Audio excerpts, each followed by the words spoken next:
Muito bem, nós já estamos de volta agora com o nosso segundo bloco do TVBA Entrevista de hoje. E olha, o nosso bate-papo com o David aqui é sobre essa questão do trânsito, né? Como é que você vê o trânsito? Como é que você de casa vê o trânsito, hein? O trânsito em Joinville tá bom? Tá mais ou menos? Tá ruim? Tá péssimo? O que precisa melhorar? David, professor David, como é que você vê o trânsito na sua visão de agente e como motorista mesmo? Como é que você vê o trânsito de Joinville hoje? Então, Aguinaldo, hoje nós temos um trânsito muito, como eu posso dizer, que não tem aquele respeito pelas pessoas ou pelas regras, né? Então, como agente de trânsito, a gente vê a necessidade de ter uma atuação mais firme na coibição, né, de uma ação de coibir infrações. A gente sai como motorista, e aí você pode, né, trabalhar com todos os nossos espectadores que estão nos assistindo e perguntar para si, quando você sai de carro, você vê uma infração? Você comete uma infração? Quando você olha ao seu redor, as pessoas estão fazendo certo ou não? Então a gente tem que começar a trazer para a nossa realidade se as minhas ações estão corretas. Se também aquele camarada que está do meu lado, ele também não viu a minha ação incorreta enquanto motorista. Se todo mundo andar de forma adequada, tenho certeza que a mobilidade vai ser melhor, que tenho certeza que a segurança vai ser mais garantida e, obviamente, não vai ter infrações, obviamente, ninguém vai sofrer, né, penalizações, que a gente entende que o objetivo nunca é penalizar. O objetivo sempre é educar primordialmente. Mas, infelizmente, a penalização ela vem quando as pessoas não observam o que o código prevê, né? A gente tem um número assustador de veículos que circulam diariamente na cidade, tanto automóveis, né, caminhões, motocicletas. E a gente tem um número assustador de acidentes envolvendo moto aqui dentro de Joinville. Isso é diário. Com chuva, então, nem se fala, né? Aí, como é que você vê isso? Talvez as pessoas cometem infrações, dentre elas excesso de velocidade. Tem uma infração que mais se destaca, né? Você como agente de trânsito que acompanha isso diariamente, não? Como é que é? A gente vê bastante a questão do excesso de velocidade. E muitas vezes a gente não tem como fazer a fiscalização, porque o excesso de velocidade ele depende de equipamentos metrológicos para verificar realmente qual que seria a velocidade. A própria legislação estabelece, através da resolução 798 de 2020, se não me engano, essa obrigatoriedade. Então, pode ter os radares, Joinville tem bastante radares, inclusive os radares ajudaram a diminuir os números de sinistros com vítimas de trânsito em Joinville, e também existe a possibilidade do radar móvel, operado pelo agente da autoridade de trânsito, seja ele policial militar, seja ele policial rodoviário, seja ele agente de trânsito. Existe essa possibilidade. Em Joinville, na cidade, no atual momento nós não temos, mas já tivemos no passado. E a gente verificava, assim, o excesso de velocidade latente, que é uma situação que gera muito risco. Eu já operei radar na Santos Dumont que eu vi pessoas andando a 160 km por hora, né? Não foi alguém que me contou, eu vi, eu fiz a verificação lá no equipamento. O equipamento pegava bastante longe. Dentro da cidade? E dentro da cidade, na Avenida Santos Dumont, a 160 km por hora. Não é fácil, Aguinaldo. Isso aí vai gerar um problema não só para aquela pessoa, mas para todo mundo que está ao redor dela, né? Isso aí pode gerar acidentes fatais. E já gerou na Santos Dumont acidentes fatais. Então, o excesso de velocidade é um dos grandes problemas. O uso do celular. E o uso do celular, ele não é o problema para você tirar a mão do volante. O uso do celular é a baixa atenção que você vai ter para aquela dinâmica do trânsito. Então, às vezes, você vê que a pessoa está no semáforo. E o semáforo abre e ela não vai para frente. Gerou perigo para alguém? Não. Mas e a falta de atenção? E a mobilidade? E as pessoas que têm que andar? Né? Então isso aí é um problema também muito importante. Não usar o celular enquanto dirige. Muitas vezes a pessoa circulando com o veículo com o celular, e aí sim, na circulação gera um risco muito acentuado, porque a pessoa, além de muitas vezes não estar com a mão no volante, também tira os olhos do trânsito para voltar os olhos ao celular. Isso aí é uma condição de risco potencializado. Enquanto o uso do celular antigamente era só falando com ele junto ao rosto, hoje não, hoje é digitando WhatsApp e assim por diante. Isso aí gerou essa condição. E tantas outras infrações que também geram riscos e a gente vê no dia a dia, né? Ali na Santos Dumont, quando eu era repórter da Tribuna do Povo, com o Nilson Gonçalves ali, eu fiz muita matéria de acidente ali, acidente com vítima fatal, acidente gravíssimo por excesso de velocidade. Eu ficava me perguntando como é que pode acontecer isso aqui, né? Mas é a balada, coisa e tal, sai lá, ingere bebida alcoólica, daí fica com o pé mais pesado, né? Enfim, aí tem a questão dos rachas, uma série de coisas, né? O prejuízo é exclusivamente da pessoa mesmo. Exatamente. A gente sabe que quando a gente tem apenas danos materiais, isso aí é recuperado. O grande problema é quando a gente tem vidas ceifadas. Isso aí não tem como reparar. Não existe nada que vai pegar uma mãe e retomar aquela alegria que ela tinha o filho dela, né? Ou então o pai. Então isso aí a gente não tem como reparar. O bem material é tranquilo.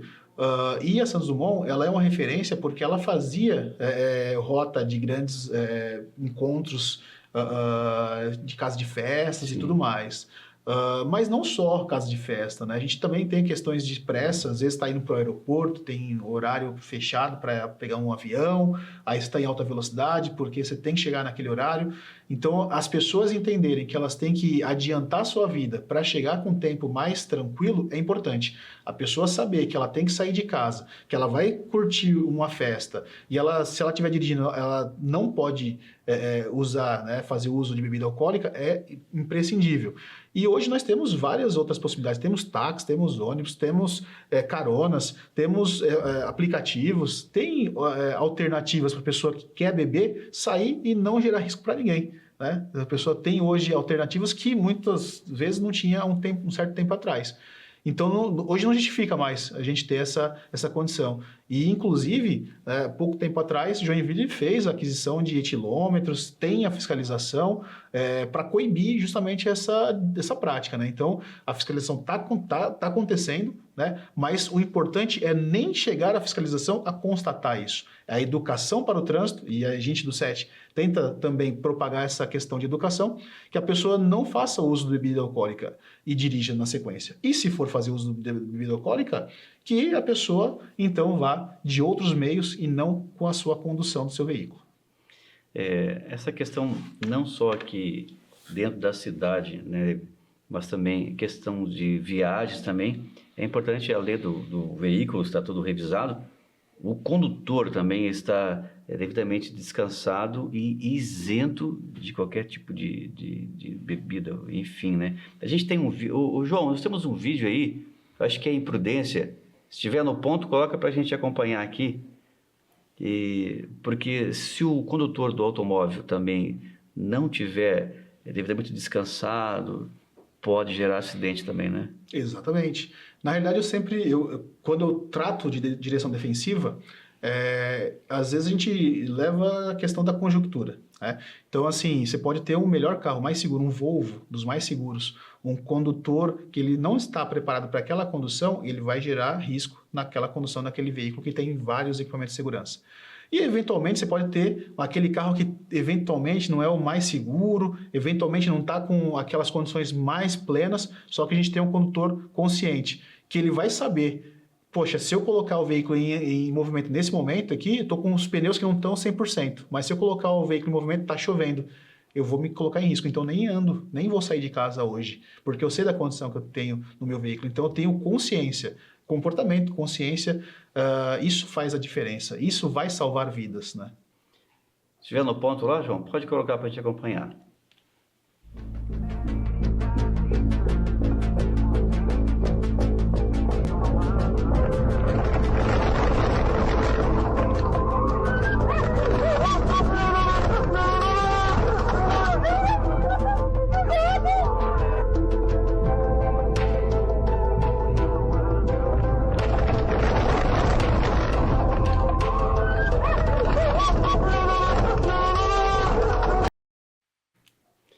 Daí, Temos aqui, então, uma imagem de...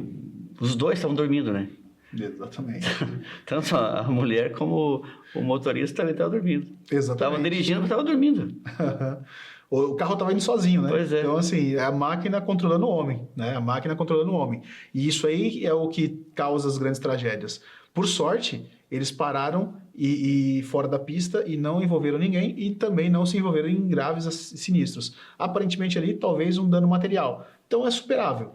O problema é se ele tivesse no meio do caminho uma motocicleta não tem cinto de segurança, motocicleta não tem para-choque, motocicleta tem o condutor dela e o passageiro dela à disposição, né, de um impacto. Tanto é que a gente, há poucos dias atrás aqui na nossa cidade, tivemos pelo menos ali umas 2 ou 3 mortes causadas por sinistro de trânsito. Então, a pessoa que está numa motocicleta, ela está totalmente vulnerável, né? E as pessoas que estão dirigindo um veículo, 4 rodas, caminhões e tudo mais, elas estão, de certa forma, numa armadura, certo? E essa distinção, às vezes, causa grandes tragédias. A gente viu, né, se eu não me engano, ontem, um motociclista na BR-101 que acabou se envolvendo no sinistro, parece que perdeu a vida, é uma vida que não volta mais. E foi um sinistro junto a um caminhão. Infelizmente, a gente sabe desses problemas, né? Então, às vezes, um desleixo de um condutor, um sono, nem bebeu bebida alcoólica, mas ele estava tanto tempo dirigindo, isso aí acontece muito com caminhoneiros, e nem se tocam que estão, às vezes, dormindo, porque você vai ao sono sem esperar. O sono não te avisa, você vai dormir daqui 5 minutos. Você já dormiu e só acorda, às vezes, quando está fora da pista. Situação bem delicada. Você também, David, além de agente de trânsito, você coordena uma escola. Fala um pouquinho sobre o SET para quem está em casa. Quem está em casa, mas o que é o SET? O que é o SET? SET tem nome e tem uma série de cursos que ele desenvolve. Exatamente. O SET é a minha paixão, né? Eu conheço o SET há muitos anos já, conheci a fundadora, ela que nos, né, transmitiu o SET com muita competência, fiz, né, avaliações psicológicas dentro do SET na época, para fazer o curso de instrutor de trânsito, e desde que eu conheci o SET, aquilo lá eu tive como propósito, né? Preciso dar aula lá. Comecei a dar aula no SET em 2016 e por uma condição jurídica, a proprietária teve que fazer a venda do SET, onde eu e a minha sócia acabamos assumindo, né, a administração. Então, hoje nós somos administradores do SET, eu como coordenador geral do SET e ela como sócia que administra, né? O SET é uma escola que forma profissionais do trânsito. Então, quando a gente fala de pessoas que vão estar trabalhando no dia a dia, motorista profissional, condutor de veículos de emergência, motoristas que vão trabalhar com transporte de coletivo de passageiros, transportes escolares, tem que fazer cursos. E esses cursos a gente acaba tendo e fornecendo para os nossos alunos, né? O foco do SET, ele sempre teve na formação de profissionais, especialmente de instrutores de trânsito. Então, a gente hoje no SET forma instrutores de trânsito, aquelas pessoas que vão fazer, né, com que os condutores estejam bem informados para estar no dia a dia nas nossas violentas ruas, né, infelizmente violentas ruas, que o trabalho deles busca mudar essa realidade, né, trazer ruas mais tranquilas. A gente também forma profissionais para fazer administração, então diretor de ensino, diretor geral, diretor de ensino tão importante na parte pedagógica, ter esse profissional de forma habitual dentro do CFC, esse profissional que vai auxiliar os instrutores, ele é imprescindível, assim como o diretor geral do CFC, que vai administrar toda a questão burocrática do CFC, nós também formamos.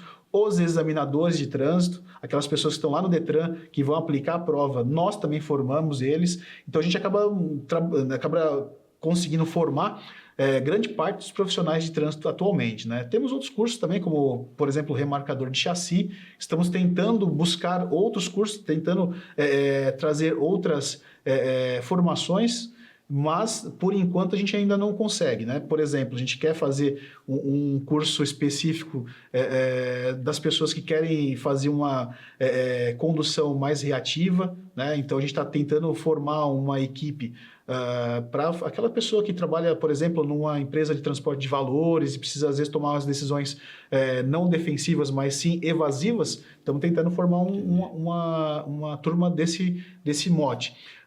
Assim como também vistoriadores de veículos, né? A gente tem as vistorias, a gente está pensando também em expandir para essa formação, mas esses 2 cursos, por enquanto, está embrionário, a gente está pensando como vai fazer. O nosso foco hoje primeiramente, instrutor de trânsito, examinador, profissionais que vão trabalhar como diretor de ensino, diretor-geral, a formação dessas pessoas e também os especializados, né? Que são todos aqueles que necessitam de um curso para trabalhar. O motorista de ônibus, o motorista de van escolar, o motofretista também a gente forma, tão importante motofretista que hoje vai fazer a entrega dos nossos produtos, a gente também forma esse profissional, e tudo com muito carinho, com muita atenção e de forma com que eles fiquem, obviamente, seguros na via pública. A gente tem um vídeo ali, ó, ali já é a parte de instrução, né? Isso, ali nós temos os alunos na formação de instrutor de trânsito, né? Então, a gente vai até o CFC, nesse caso aí, a gente conversou com o pessoal da Aventureiro, eles cederam para nós a pista e as motos para a gente conseguir formar na prática o instrutor de trânsito também. Porque não é só formar na teoria, a gente tem que mostrar para ele como ele vai formar aquele condutor no condutor consciente, como ele vai conseguir passar no teste. E não só passar no teste, mas também, né, ser um bom motorista depois que sair do CFC. Bacana, é isso aí. Olha, o papo de hoje é sobre essa questão, trânsito e orientações e cursos. E se você, de repente, eu tenho vontade de fazer um curso de instrutor de trânsito, né, de CFC, daí a oportunidade de você ir ali no SET, se matricular. Grande parte dos cursos também são online. Então, olha, não tem desculpa para você não fazer, tá? Vamos para o intervalinho? Nós já voltamos com mais TVBE Entrevista para você.